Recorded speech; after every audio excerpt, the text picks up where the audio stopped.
Hello viewers, welcome back to my channel. আশা করি আপনারা ভালো আছেন। তো আজকের আরেকটা রান্নার ভিডিওতে আপনাদের স্বাগত জানাই। তো সবার আগে বলে নিই, প্লিজ আমার চ্যানেলটি সাবস্ক্রাইব করে আমার পাশে থাকুন।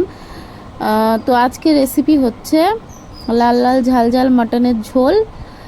তো সবার প্রথমে মাটনটাকে প্রেশার কুকারে লবণ, হলুদ আর পরিমাণ মতো জল দিয়ে সিটি দিয়ে নেব, যাতে মাটনটা একদম নরম তুলতুলে হয়ে যায়।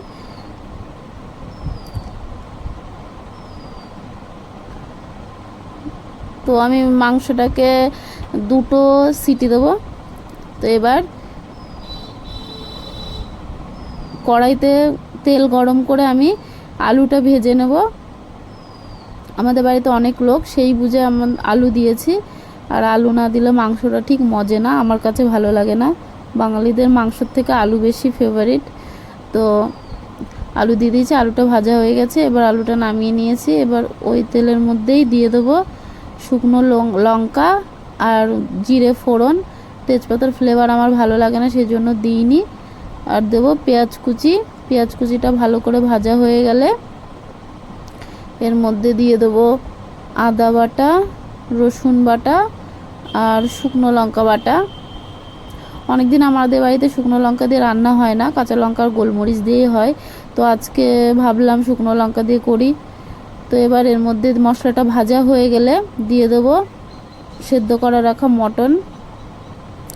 দিয়ে এটাকে ভালো করে একটু নাড়াচাড়া দিয়ে কষাতে হবে। একটু ভালো কষানো হয়ে গেলে এবার এর মধ্যে দিয়ে দেবো লবণ ও হলুদ।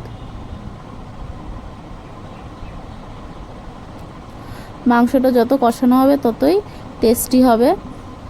তো সেই জন্য একটু আপনারা সময় নিয়ে মাংসটাকে ভাজবেন মশলার সাথে।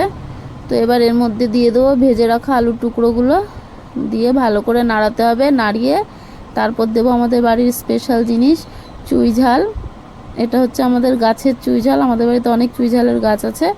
তো এবার চুই দিয়ে দিলাম, দিয়ে আর একটু বেশি আর অল্প সময় কষাতে হবে। কষানোর পরে আমরা মাটনটা যে জলে সিদ্ধ করেছিলাম, মাটন স্টকটা, সেটা এর মধ্যে দিয়ে দেবো। প্লিজ প্লিজ আমার চ্যানেলটি সাবস্ক্রাইব করুন, আর এই রকম সুন্দর সুন্দর রান্না দেখার জন্য আমার ভিডিওগুলো দেখতে থাকুন। তো এবার সেই জলটা দিয়ে দিয়েছি। পরিমাণ মতো জল যখন কমে আসবে, আমাদের যতটুকু ঝোল প্রয়োজন ততটুকু যখন হয়ে যাবে, তখন এর মধ্যে দিয়ে দেবো গরম মশলার গুঁড়ো। গরম মশলার গুঁড়ো দিয়ে 2 মিনিট ফুটিয়ে নামিয়ে নিলেই রেডি আমাদের লাল লাল ঝাল ঝাল মাটনের ঝোল। নমস্কার।